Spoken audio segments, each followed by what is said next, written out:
आंखों में आंसू ना आ जाए सुनते कर तो कहना। एक दिन एक बुजुर्ग डाकिये ने एक घर के दरवाजे पर दस्तक देते हुए कहा, चिट्ठी ले लीजिए। आवाज सुनते ही तुरंत अंदर से एक लड़की की आवाज गूंजी, अभी आ रही हूँ, ठहरो। लेकिन लगभग 5 मिनट तक जब कोई न आया तब डाकिये ने फिर कहा, अरे भाई, कोई है क्या? अपनी चिट्ठी ले लो। मुझे और बहुत जगह जाना है, मैं ज्यादा देर इंतजार नहीं कर सकता। लड़की की फिर आवाज आई, डाकिया चाचा, अगर आपको जल्दी है तो दरवाजे के नीचे से चिट्ठी अंदर डाल दीजिए, मैं आ रही हूँ, कुछ देर और लगेगा। अब बूढ़े डाकिये ने झल्ला कर कहा, नहीं, मैं खड़ा हूँ, रजिस्टर्ड चिट्ठी है, किसी का हस्ताक्षर भी चाहिए। तकरीबन 10 मिनट बाद दरवाजा खुला।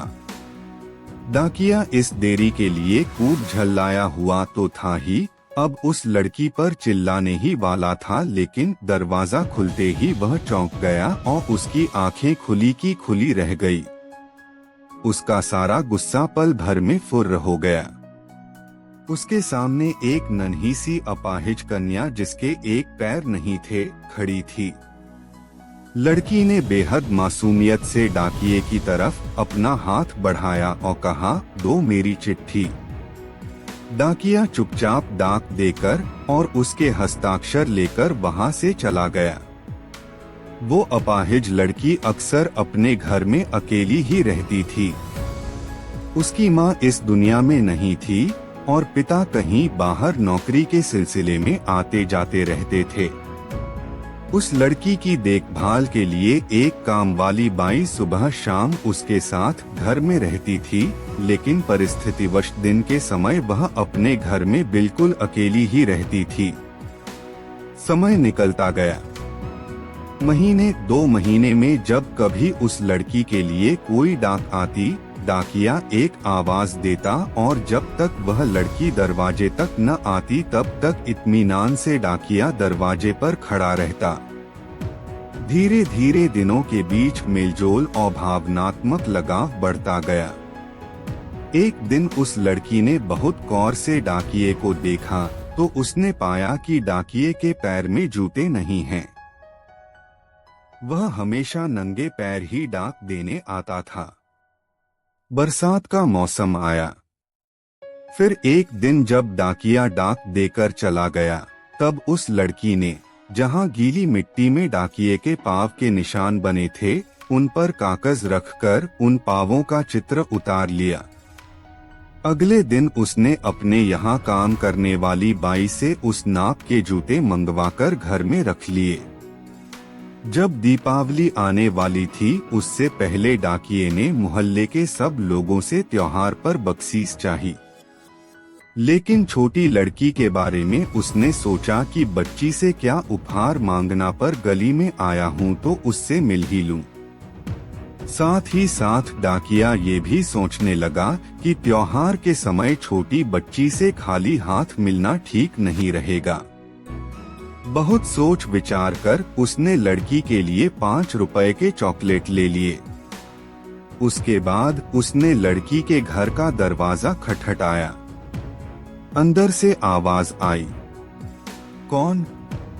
मैं हूँ गुड़िया, तुम्हारा डाकिया चाचा। उत्तर मिला।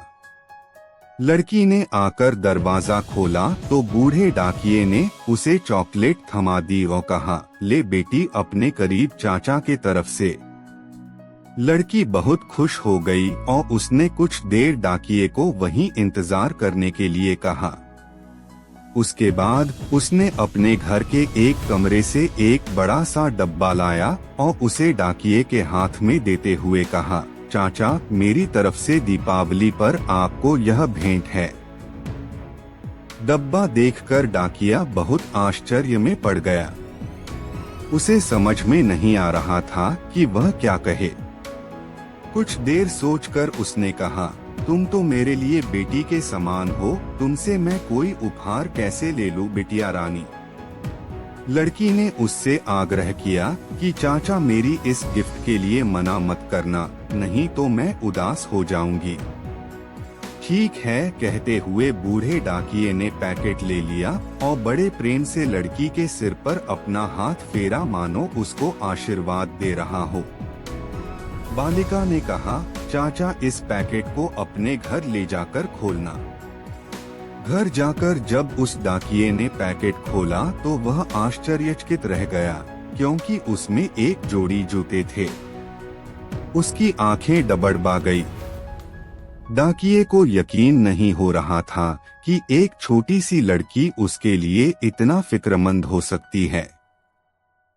अगले दिन डाकिया अपने डाकघर पहुंचा और उसने पोस्टमास्टर से फरियाद की कि उसका तबादला फौरन दूसरे इलाके में कर दिया जाए।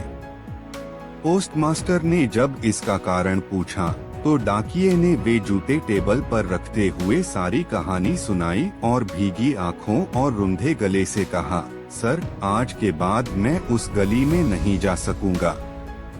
उस छोटी अपाहिज बच्ची ने मेरे नंगे पांवों को तो जूते दे दिए, पर मैं उसे पाँव कैसे दे पाऊंगा।